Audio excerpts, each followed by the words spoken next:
All right, well, good day, everyone, and welcome to another episode of Live from the Farm Equipment. Today we are out in the sprayer, and we've got a couple things to talk about here. We've got one question that I was given just before the broadcast was going to start, and so I think I've got all my technical difficulties worked out.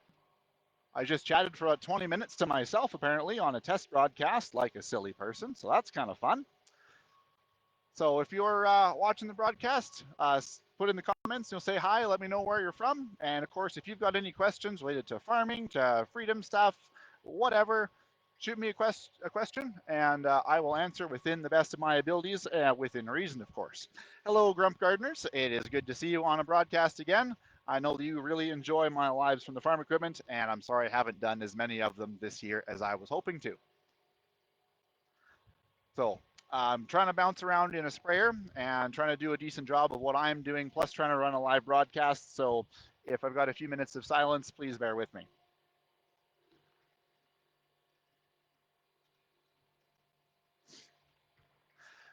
So I've got a few things on my list to talk about today. I've actually got a list written down so that I can't forget it. As I've said in the video description here, we're going to talk about crop insurance because I've been given a few questions about that the past couple of months as disaster year number 3 has unfolded, and we talk about crop insurance a little bit. People have wondered, where does the money for that come from and how does that work? So we're going to talk about that.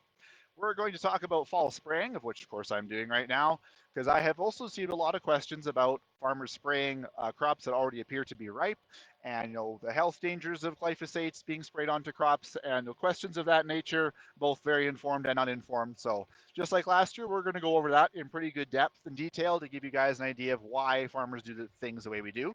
Not necessarily right, but that is how we've found to make things work. And on our farm, we are trying to do things a little bit differently and a little bit better. We're also going to talk about beet juice as a tire ballast. I promised that I would at some point, and so we are finally going to do that today. And of course, we're going to take your questions live here from the sprayer within the best of my ability and the best of my technology. So let's see. We've got a couple people have commented and said hello. So happy to see everybody here. And so I guess we will get started here in a moment. So if you don't like my camera view, or you can't hear me, or you can't see anything, let me know. And I don't know what I can do about any of that because, of course, I'm driving. But I've given you about the best camera view I can find. The sun is hidden behind a cloud, which is nice because usually this is all just straight glare going this direction, but I can only do what I can do.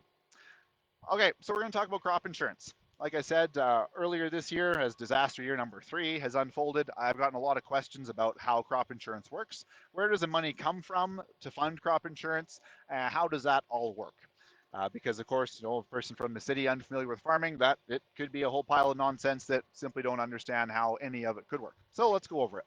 So crop insurance is a federally regulated but provincially distributed program that is designed to help farmers through issues that they cannot manage. So we can't manage the weather, we can't manage grasshoppers, uh, things of that nature. We can't manage, wildfires, etc.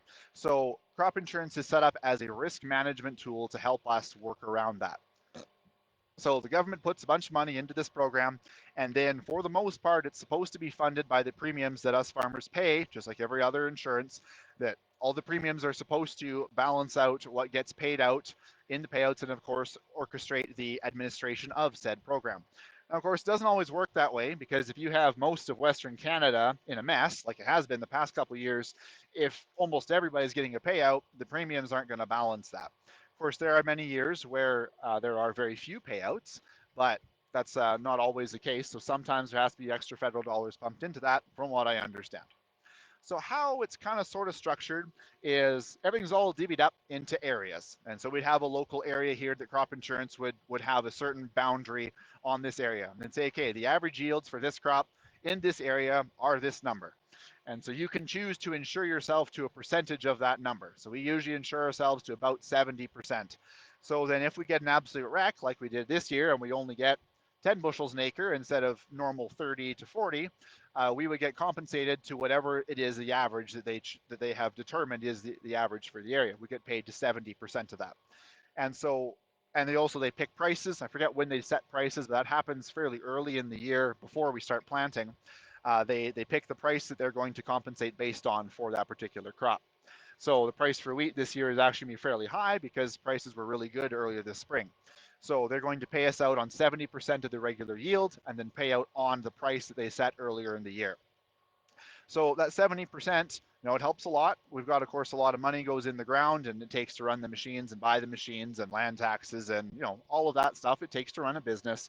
So the 70% is nice, but it certainly is. You aren't going to get rich off it. You're not buying new machines off of it. It's essentially subsistence living is what it is.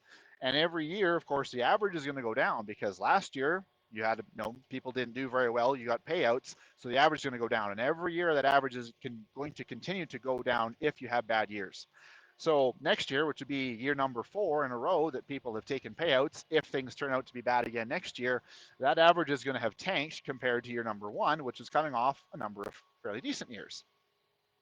So every single crop is different, every area is different, and they're insured differently. You can choose what kind of coverage you want. If you just want, say, drought insurance, or if you want drought and hail insurance, I believe grasshoppers are always included in that, I believe, but there's many different things you can pick and choose and many things that it covers. So this year, we didn't have any problems with hail. Yes, we did, I lied. We had a quarter section of peas that got wiped out with hail quite smartly because they were fairly ripe, and so they got beat up pretty good in a small hailstorm that we had. But for the most part, our issues were drought and grasshoppers. And so we're going to get, I think we're actually going to have payouts on every single acre this year, just like we did. Oh, last year we didn't get payouts on every acre. Apparently our mustard average was just high enough that we didn't get paid off on that, which is kind of unfortunate because that hurt quite a bit. But this year we're going to have payoffs on every single acre because that's how bad things were. So hopefully that explains crop insurance half decently. If my explanation didn't make sense or if you think I missed something, let me know in the comments. We can go back over it here on the broadcast. Or of course, you can always send the Crackbot a message. I'm usually pretty good about replying to them within about a week, but I usually will get back to people quite smartly.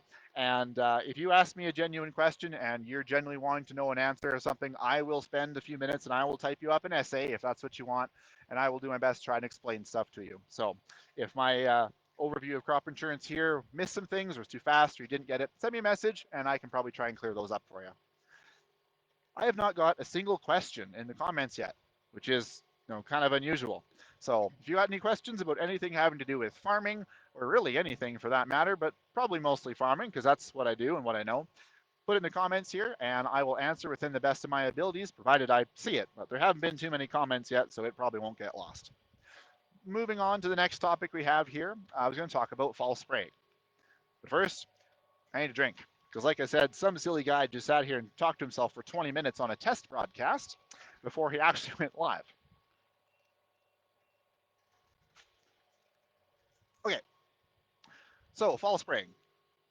There are many things that a guy can be trying to do with fall spraying. So we're going to start with a crop that is mostly maturing. So we're going to say July, August area up in this part of the world. So let's say that we've got a crop, let's say it's wheat, and it's not fully ripe. The hilltops are ripe, the medium high areas are ripe, but the low spots have got a bunch of green in them. And or maybe let's say it's September, late September, maybe even early October. We've got a wheat crop, and it's not fully ripe yet, and it's getting colder. And maybe there's a pretty good rain in the forecast, or maybe there's even snow. We've gotten snow in October before. We've gotten snow in September before. We've gotten snow in July. Anyways, yes, it does snow in July sometimes. Anyways, so let's say we got a crop that's not ripe, and we're wanting to get that down and get it in. We don't want to wait for the green to ripen up on its own.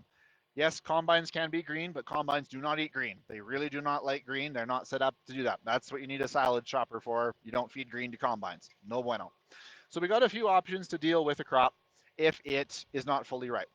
And so what we used to do 20 some years ago is we would swath it. We would take a machine out, looks somewhat like a combine, but smaller, but same big header. We'd cut the crop and we'd pile it into rows down the field. And it would sit there in the sun for a week, maybe 2 weeks, however long was needed to get it to ripen up. And it would ripen up very quickly, well, not quickly, sorry, but it would ripen up evenly. We come along with the combine and pick it up, and away we go. Problems with this is, of course, there's risk to everything. And the risk with this is that it might rain. And if you get a good rain on a swath, it might take several days of good hot wind to dry out the bottom of the swath.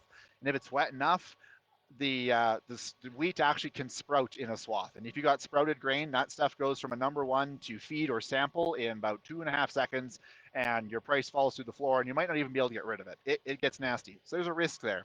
And also, if you get a nasty wind run along your nice swaths, when God goes baling, it gets nasty. God makes very weird shaped bales, and he does not tie them with twine. So if God comes along and rolls up your swaths, the wind comes and makes a big mess, it can be almost impossible to put through a combine. It can go through in slugs and plug your combine up. You might be driving around aimlessly for 4 hours and not really get anything because it's all just scattered, makes a big mess, can be a mess for seeding next year. So there are risks to swathing. But there are also inefficiencies with swathing. You've got a header that's only a certain size. You can only go so fast. You got to have an operator sit there. It'll take probably as long to swath the field as it darn near would to combine it. So you've got to do that same amount of time twice, plus the weight in the middle. So that's not always the most efficient way of doing things. So when sprayers started to get a little more common and popular, people looked at their sprayers and went, you know, I bet you we could spray something on there to dry it down because I can zip across that quarter section in like 2 hours, back in the day, 2 hours, and get that all sprayed out and it'll be dried standing and we can straight cut it and life will be good. So there are a couple different, oh, of course we got comments I can't see. Oh, we got it. Um, there are a couple different chemical options that we have.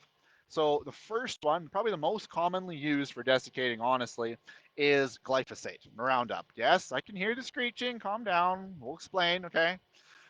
I don't like it either.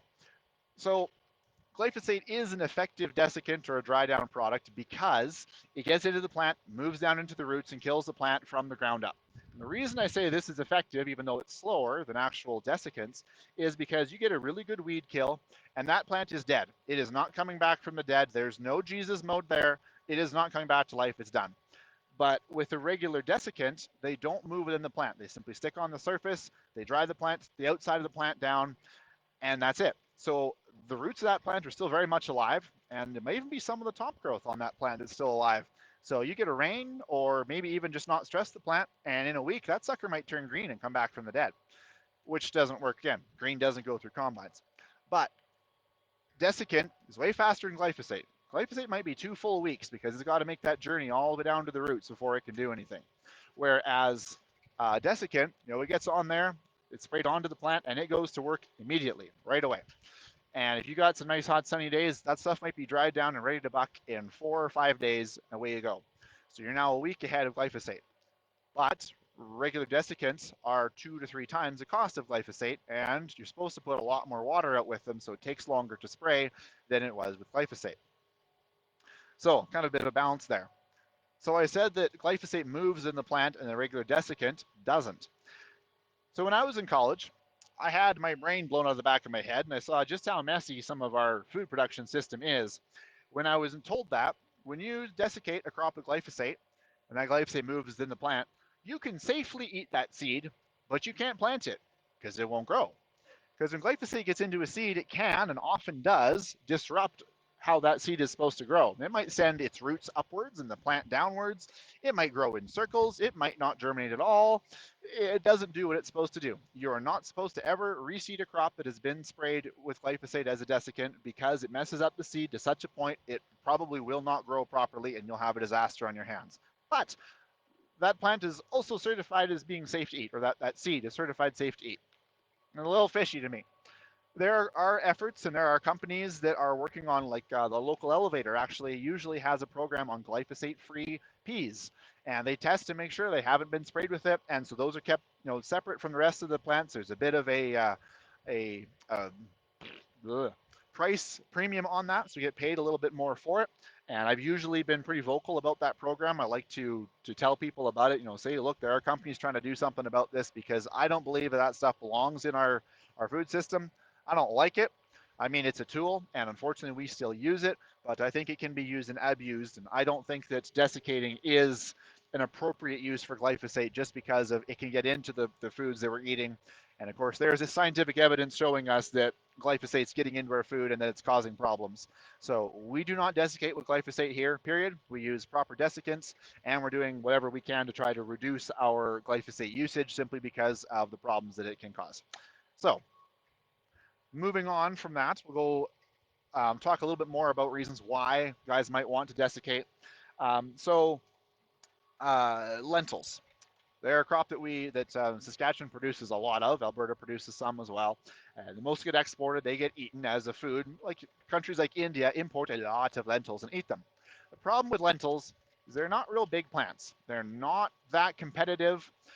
They're an indeterminate plant, so they don't stop growing until they run out of food, run out of water, or they get killed by a frost. The top of the plant can be dry and brown, and the bottom can be totally green and still grow in new pods and have flowers on it.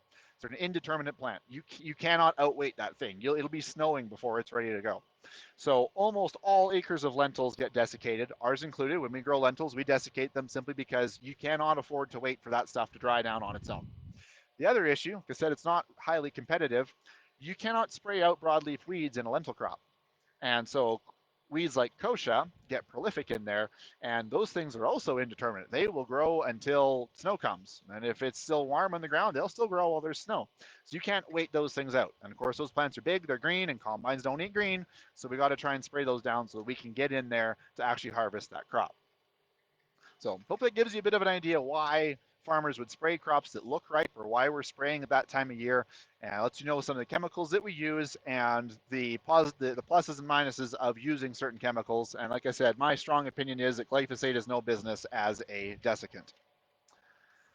Um, the question I was asked by Jamie here last night, actually, I think it was last night, day before, maybe the day before, I don't know, they all blend together, asked me about straw. They're looking to get straw in their garden, I believe, and they were told to get straw that hadn't been sprayed.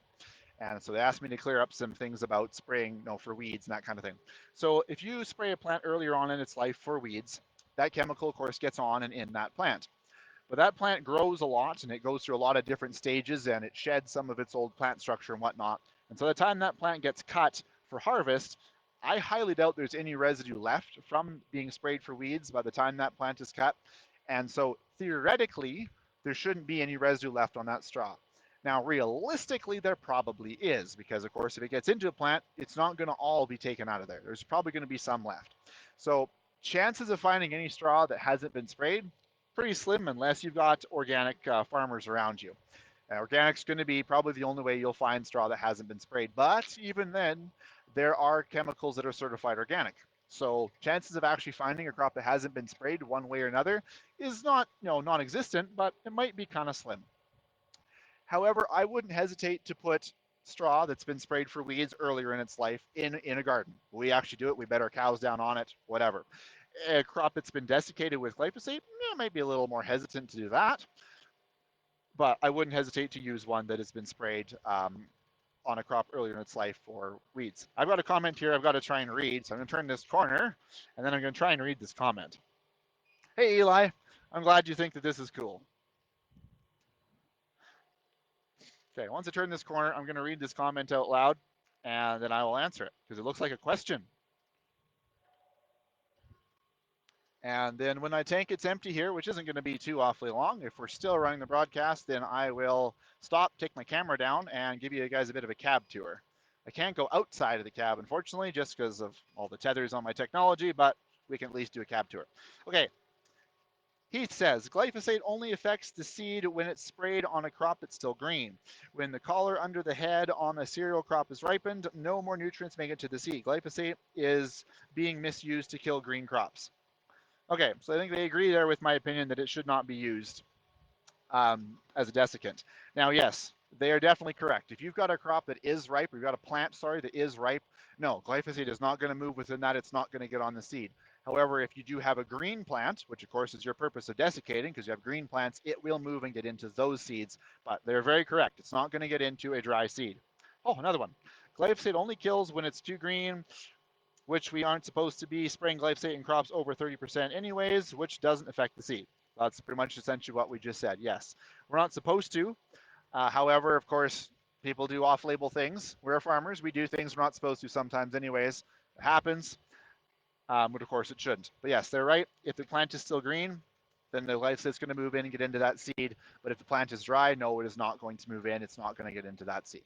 So thank you guys for those comments there. My clarification was excellent. Okay, I think we're about done with that topic, unless anybody has any more questions or if anything that I missed or anything else that you want me to add to that, please comment here so that I can get after that. But I think in a moment here, we'll move on to my next subject, which is a bit of an interesting one. Oh, and there goes my wife. She can't see me because I'm almost a half mile from the road already, but I can wave. Oh, Grump Gardeners. Autumn leaves chopped up with a lawn mower make a far better mulch, keeps moisture in your soil better, though worms love to chew on them and leaves are free. This is a very good point. Leaves are there for a purpose. Of course, God designed a perfect system, and so if you have the system working properly, leaves are a mulch. That's kind of why they drop them. A circular system is supposed to work that way.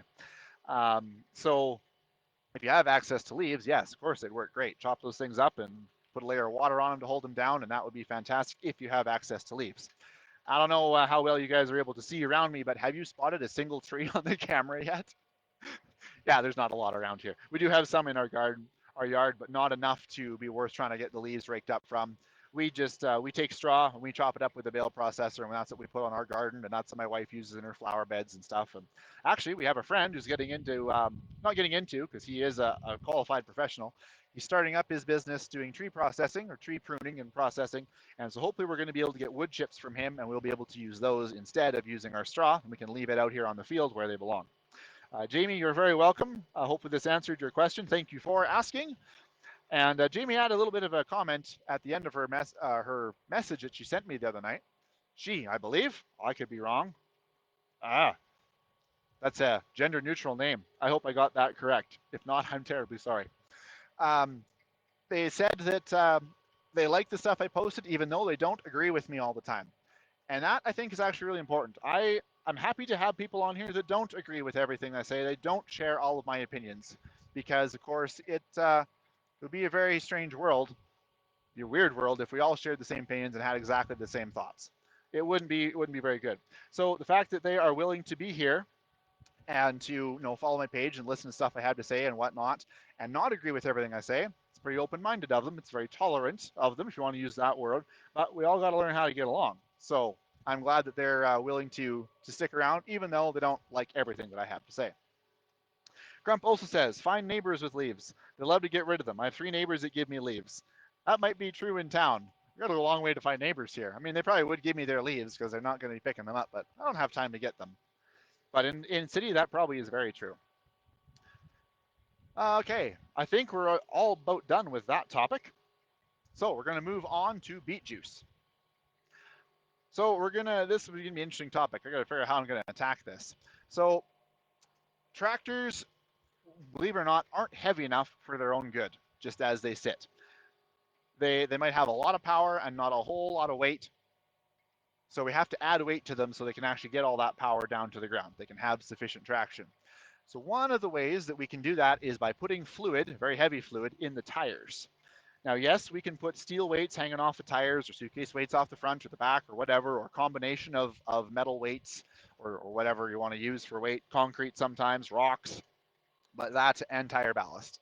Up in my part of the world, tire ballast is in pretty much every single tractor, usually in the back tires, but if it's a 4-wheel drive or front wheel assist, they'll be in the front as well, just because we need that extra weight to be able to get the traction down, the power down on our sandy soil. So we've got to have weight inside of our tires. Now, recently, or I'm going to say within the last 20 years, because of course there have been many different types of fluid used for tire ballast, um, we've been using calcium chloride, which, yes, is as corrosive as it sounds. Well, my wife's waving at me on the road here. Using calcium chloride because it's very, very heavy. Like we're talking 16 to 18 pounds per gallon. So very heavy, and it stays as a liquid until minus ridiculous because, of course, it gets really cold out here. Waving at wife and turning. Not sure what she's trying to tell me. Um, so we use calcium chloride because it's very heavy and it doesn't freeze or doesn't turn into a solid until it is really, really cold. So it's been it used pretty good fluid. The problem is that it is very, very corrosive, like ridiculously corrosive. You let that stuff onto bare metal and wait a few minutes and rust starts to form. It will eat right through tractor rims. Any tools you get it on start to rust. It is nasty, messy stuff, and you do not want that stuff in your eyes and your hands, anything like that. In cuts especially. It'll show you cuts you did not know that you had. And it'll probably make some on its own. So very nasty stuff, even though it's very effective and it can work in our environment. So, of course, if you're, wow, ugh, I get to get the tongue re-engaged the brain here. We've got a lot of tires on the farm, and if you follow the page on even remotely regular basis, it seems like I'm doing a flat repair on something every week. Last year there was 3 of them. One of them was a tire with liquid in it.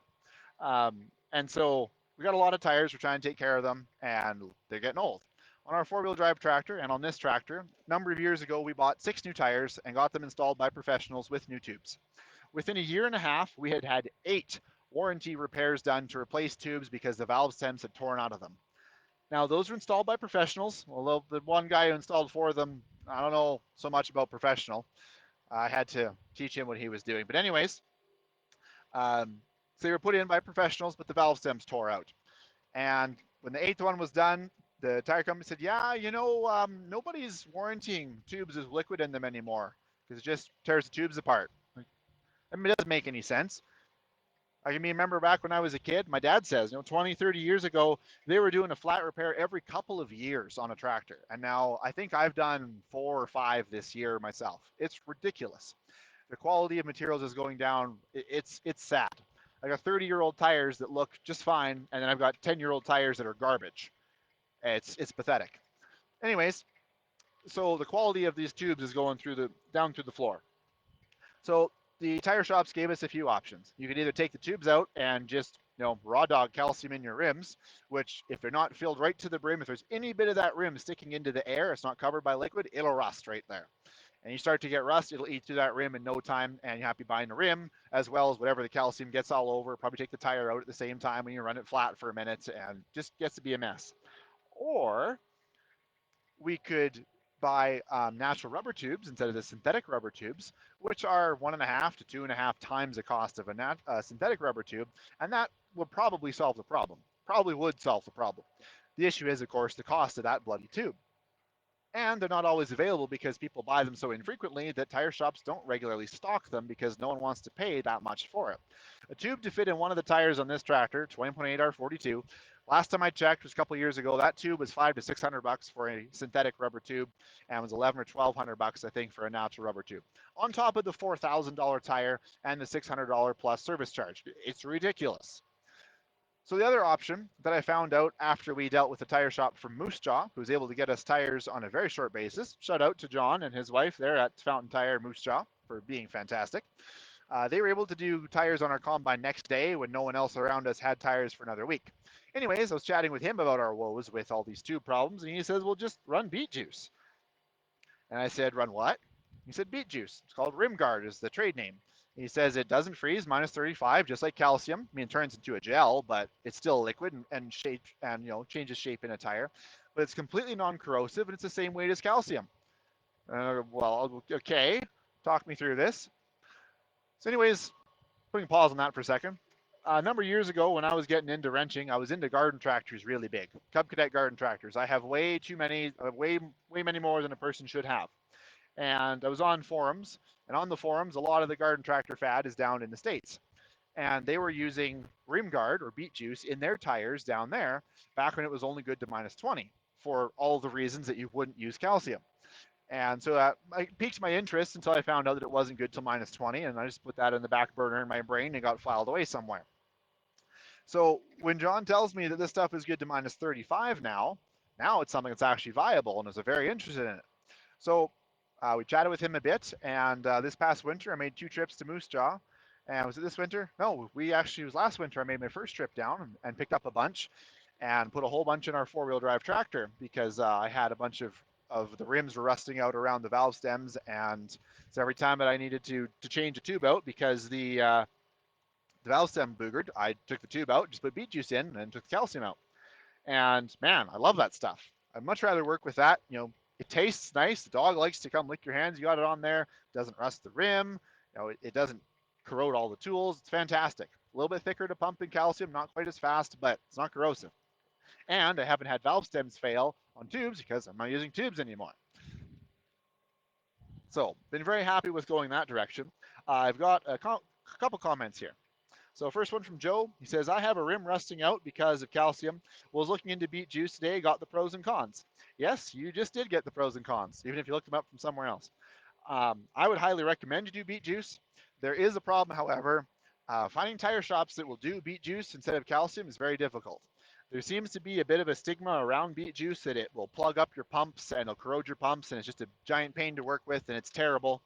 One of my local shops, that's kind of essentially what they said. They refused outright to handle it. One, it doesn't gum up your pumps. Run a gallon of windshield washer fluid through your pump after you're done pumping beet juice, and you won't have problems. I'm 2 years into this now.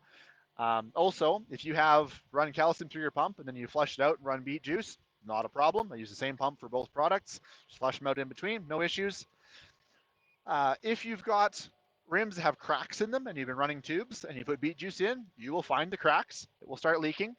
I had a couple of rims on our four-wheel drive, started doing that, and I had to weld them up. Kind of crummy, but better than having valve stems fail and spraying a corrosive liquid all over our expensive tractor. The beet juice, I believe, last time I paid for it was $3, $5 a gallon, whereas calcium was $5 a gallon from the same place. So there is a bit of a cost to it, but at the same time, if you're paying 500 bucks for a tube and you have to put calcium in, you can buy, sorry, ignore the calcium. If you have to buy a new tube to put in a tire, you can buy beet juice for the same price, generally or very close to, and not worry about the tube failing and not be worrying about calcium. So cost really isn't that bad if you're going to be buying a tube anyways. So we've now got beet juice in 1, 2, 3, 4, 5, 6, 7, 8. I think 9 tires we've got beet juice in. Oh, 10 actually. And it's probably only going to go up. Every time we have a flat repair on a wet tire, the calcium's coming out and beet juice is going in. It's just, I think it's just the way to go from here forward, just because I don't want to deal with corroded rims. They just make me grumpy. Grump Gardner says, is beet juice a byproduct of some other process? So as far as I understand it, the beet juice product, or Rim Guard as its trade name is a byproduct of getting sugar out of sugar beets. And so it was kind of just a waste product for a while, the way I understand it, until they discovered that it, didn't freeze for a while. And I thought, well, heck, this stuff's pretty heavy. I wonder if we could put this in a tire, because there are places they were putting water in tires because the climate allowed it, which is a bit corrosive, but nothing compared to calcium. So when they were put beet juice in, they got more weight because you're looking at 16 pounds per gallon instead of 9 or 8, 9. So it was heavier, and you get more weight in a tire. And then, of course, you had non-corrosive and good for not freezing. And then the product took off, especially the past few years. It's gained a lot of momentum. In fact, Fountain Tire Moose Jaw there, they will try and, if someone buys a new four-wheel drive tractor and they're working on getting it ballasted up, they will strongly encourage them to do beet juice instead of calcium, just to prevent having all those issues further down the road. So it's starting to get a lot more traction nowadays. Ha ha, ha ha. Yeah, that was bad. It's starting to get a lot more traction nowadays, and maybe hopefully soon our local tire shops will start to support it instead of calcium. But it doesn't really affect us that much because we're doing all of our own tires anyways. So hopefully that explains beet juice. We talked there about why we're trying to get our tractors to be a little bit heavier, because we need to get that power down to the ground. And we're using beet juice because it's not corrosive as compared to calcium chloride, but it's still heavy and it doesn't freeze down to minus 35 just like calcium. But of course, the issues are trying to find tire shops that will support it. Trying to find tire shops that will support it, it's an issue, and it doesn't pump nearly as well as calcium does when it gets cold, because it turns kind of into a gel before it turns into a solid. It doesn't pump very well at minus 25. I've tried. So that goes over beet juice. If you're newish to the broadcast, earlier on we talked about crop insurance. We went over that. We talked about how that program kind of works, where the money for it comes from, et cetera, et cetera. And oh, that might be why my wife was sitting there trying to get my attention. I have 12 missed calls on my phone that's on silent. Oops. I'll have to call her when we're done here. So we talked about crop insurance, where the money comes from, how it's structured, how it's really only subsistence living for farmers. We're not getting rich off of crop insurance. The different things that we can cover with said crop insurance. And then we talked about fall spraying. We talked about, we're desiccating crops, the different chemicals we can use to do that, the pros and cons of the different chemicals that we can use for it, and why we'd spray as opposed to swath. I guess I didn't talk about fall spraying that I'm actually doing right now. So what I'm doing right now is I'm spraying a residual chemical, Authority, for those of you farmers up in this part of the world. And what it does, it sticks on the soil surface, and there's a certain group of plants, in which kochia is included, that don't get along with this chemical very well. And if they germinate, it'll take that plant down as long as it doesn't get very big. When it gets into the root system of that plant, that's about it for kochia. So we're spraying it now in the fall because our springs are so dry and so unpredictable. This product needs a half an inch of rain in one go to activate properly and get into the soil to be able to do its job. And if you don't have that rain within a reasonable period, it kind of it doesn't just sit there, it disappears. It breaks down, can't do its job. So we need to have reliable moisture to activate this product. Well, you know what's reliable for moisture in Western Canada? Friggin' snow. So we spray this product now. The soil's nice and cold. I talked to my local agronomist and he said, yep, it's cold enough. Way you go, send it. So we're putting 10 gallons of water out with this stuff, 10 gallons an acre. And we're putting the stuff down on the soil surface right now. And then probably within the next couple of weeks, if I'm honest with myself, we'll get our first snow. And then come spring, of course, that snow will turn into water. That water will activate that chemical and it'll go into the ground much earlier than I could get out to spray it. And it'll keep those weeds at bay. And that will mean that we can grow crops here that we can't control those weeds in, such as peas. You can hurt kochia. You can put a good hurt on kochia in peas, but you can't control it. Flax is also another crop you can use with authority. You can't do much. You can put a bit of a hurt on kochia and flax, but you cannot put it down. So this will open up some options and it'll help to keep that kochia at bay for a while. These particular fields have a fair bit of kochia in them. This one was a management error on my part many years ago. I didn't understand what I was doing and I made a boo-boo. And so we've been a few years trying to get that cleaned up. And then when we switched to liquid, we were misled a bit by the consultants who were helping us get things fired up. And we had some issues there. We had poor germination and emergence. And of course, the weeds took over there as well. So trying to get back on top of these weeds here. So we've got about 2,000 acres of this to do. Do 150 acres, 160 acres on a tank, about 150 acres an hour in a straight line. So I've got a little bit of work cut out for me and a fair bit of water to put out. But that is what I'm out here doing. We put out, 1,580 gallons of water. So our sprayer is almost empty. When it is empty, we're going to stop here and I'll take the camera down and show you guys around the cab. And you can see the GPS and the sprayer monitor and everything that's set up in here. So you have a bit of better idea how the machine works. But we have some comments. So Grump says, is the tractors being too light necessitating that due to manufacturers being cheap in their materials making the tractor lighter? No, that is not the case. Um, this tractor, I believe, weighs about 10 to 12,000 pounds empty, and it's got a lot of extra iron in it. But it's got, I think, 180 or 190 horsepower, and it cannot get that down with only 12,000 horsepower, especially in our, 12,000 pounds. Ooh, 12,000 horsepower, that'd be a tractor.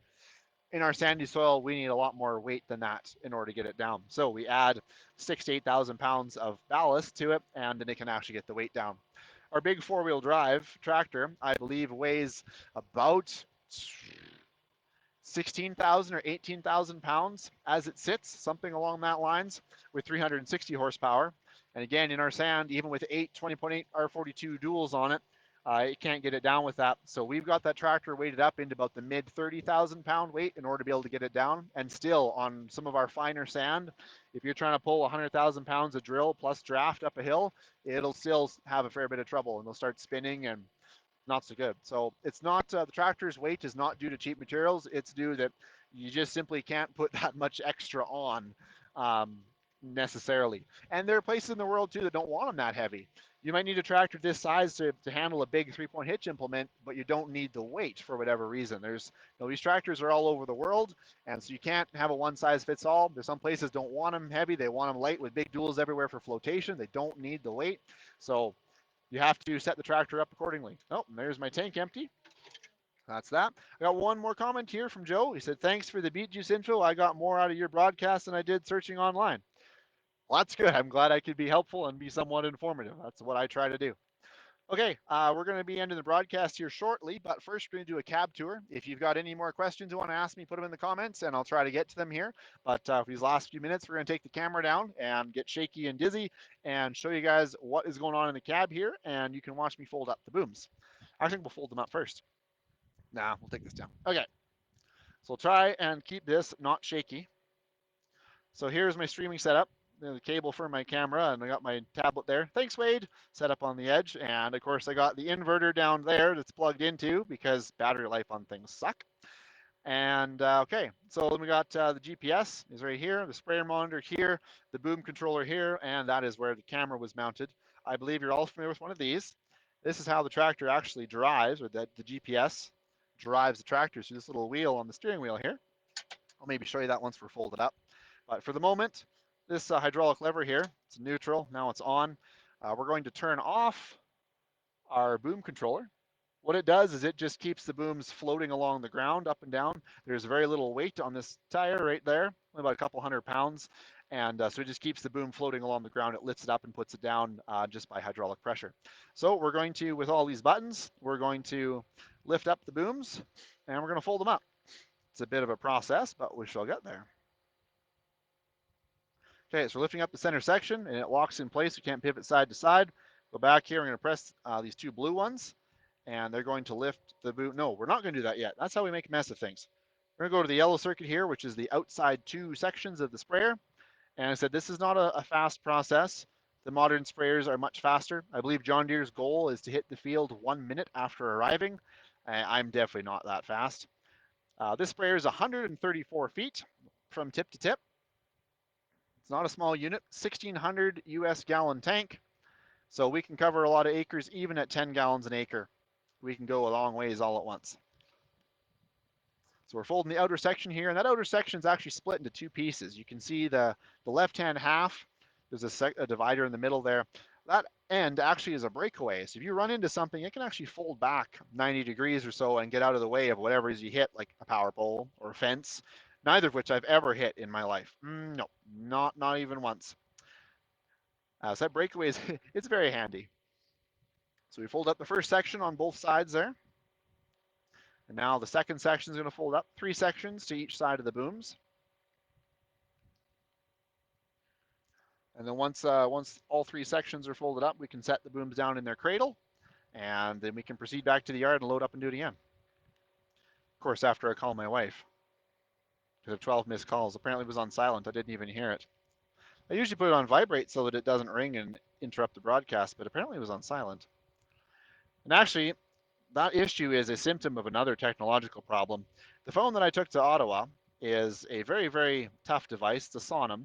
I drove over it with this tractor last winter, literally almost a year ago, and drove over it, and it survived totally intact, minus one thing. Bluetooth does not work, nor does Wi-Fi. And apparently now its hotspot antenna is also going out because I can't even hotspot it from my tablet to run off of it. So I take the SIM card out of that phone, I put it in this other one that's sitting right here, and I use that for a hotspot to run the broadcast. But I can't stand this phone, and it probably would only live a few minutes if it was my primary phone because it gets used as a hammer, gets dropped on a regular basis, and water and whatnot. So I use that other tough phone for all my daily stuff, but switch the SIM card over just for the hotspot. Now, the normal person would say, just get another phone. Yes, I probably will, but I don't want a 5G phone, and I need something that's ridiculous tough to keep up to me, and I just haven't been bothered to go and do that because we're spending money on other things. So I just keep rocking it because how cool is it to say that, yeah, I've got a phone I drove over a year ago with a tractor, and I'm still using it. And of course, it's my Ottawa phone, so I'm also a little attached to it because that's where the crackpot was grown. Okay, we've got both outside sections folded, so now we're going to fold the inside section. It's coming slowly. Like I said, this is a process. Maybe you screw it up, you can actually lay the sprayer on its side. I've also maybe never done that. And you can get the booms folded in the wrong order. If you're really bad, you can stab the cab with the booms. That I haven't done, thankfully. But yeah, I'm supposed to try and go nice and gentle and slow, but this thing has been folded up and unfolded a lot, and it's pretty loose. So it's not always easy to do, especially one hand. There we go. We set them both down in their cradles, you can see there. So that is fully set up. So we'll put that back to neutral. And the pump is already off. So now we're going to try and not have this as shaky as possible, but it's not easy to do. We're going to drive, and you can watch the tractor actually drive itself. Okay, so we're moving along. Let's grab a gear here. 13, 14, there we go. Okay, we're going to go along here 10 miles an hour or so, 11. Okay, I'm going to press engage here. There we go. And now the GPS is driving the tractor. It's actually steering. It doesn't have to do a whole lot, but it is. So we're driving a perfectly straight line. If I were to turn on the switch for the sprayer booms, it would turn on that paint that you can see there. I have those hooked together so that you can't, get it all mixed up. Because sometimes if you're trying to turn things on and off and turn the paint on and off, you don't know where you've been. So anyways, there's the tractor driving. I'm going to put this back in its cradle. There we go. Hope I'm moving the right way up. So thank you very much for watching, everybody. And hopefully we'll do this again sometime in the nearest future. And yeah, thank you, and see you again next time.